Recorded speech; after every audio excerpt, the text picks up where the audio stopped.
코로나19의 거센 확산세에 강력한 봉쇄 조치를 검토하고 한 사람이라도 더 백신을 맞게 하기 위해 각국이 온 힘을 다하고 있습니다. 하지만 어느 곳에서는 방역 조치를 무시한 파티가 열리고 또 누군가는 이 봉쇄 조치를 피해 해외로 휴가를 떠나기도 하는데요. 프란치스코 교황이 이들을 향해 일침을 날렸습니다. 오늘의 온 세계 소식 손정인 기자가 전해드립니다. 6일 연속 5만 명대 코로나19 신규 확진자가 나오는 영국. 누적 확진자가 265만 4천 명으로 늘어났는데 영국 시민 25명 중 1명이 코로나19에 감염된 셈입니다. 보리스 존슨 영국 총리는 고강도 조치에도 코로나19 확산세가 걷잡을 수 없이 번지자 수준외로 더 강력한 조치가 나올 수 있다고 경고했는데요. 하지만 너무 늦은 조치라며 지금 당장 전국적 봉쇄 조치를 시행해야 한다는 주장도 나오고 있습니다. The virus is clearly out of control and there's no good the Prime Minister hinting that further restrictions are coming to place in a week or two or three. That delay has been the source of so many problems. So I say bringing those restrictions now, national restrictions within the next 24 hours. That has to be the first step to controlling the virus. 5분이면 끝나는 영국 공항 검역 절차와 한국의 검역 절차를 비교하는 글도 눈길을 끌고 있습니다. 한국에 거주하는 영국 출신 라파엘 하시드 프리랜서 기자는 최근 한국에 재입국할 당시 경험담을 트위터에 올렸는데요. 비행기에서 내리기 전부터 공항에서 검사를 받고 시설로 격리되기까지 과정을 상세히 적으며 24시간 관리해주는 한국의 검역 절차를 높이 평가해 많은 공감을 얻고 있습니다. 영국에서 세계 최초로 아스트라제네카 백신 접종도 시작됐는데요. 영국 보건당국은 백신 접종 간격을 4주에서 12주로 늘리기로 했습니다. 2회차 접종을 미뤄서 최대한 많은 사람이 1회차 접종을 받을 수 있도록 하겠다는 겁니다. 네, 이번엔 프랑스로 가보겠습니다. 하루 평균 2만 명씩 확진자가 나오고 있는 프랑스에서 새해를 맞이해 2천 명 넘는 사람들이 모여 파티를 벌여 논란을 빚었습니다.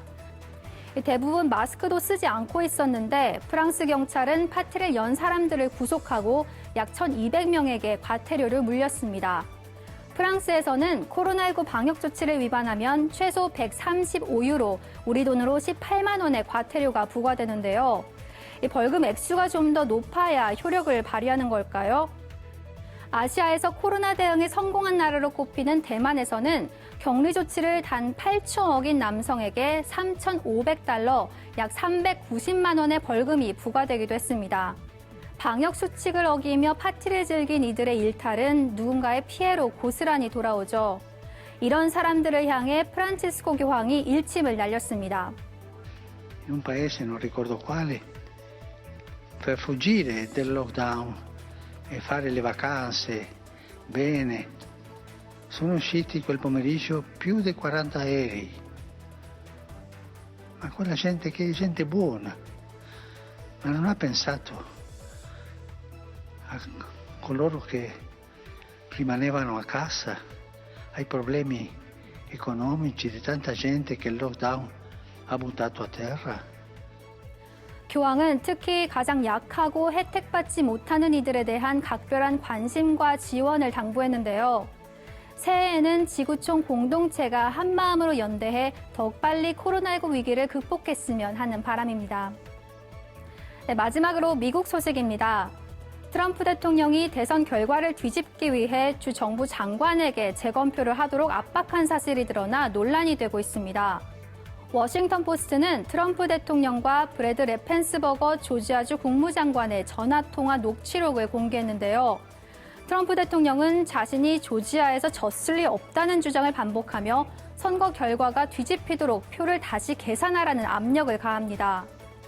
If we could just go over some of the numbers, I think it's pretty clear that we won.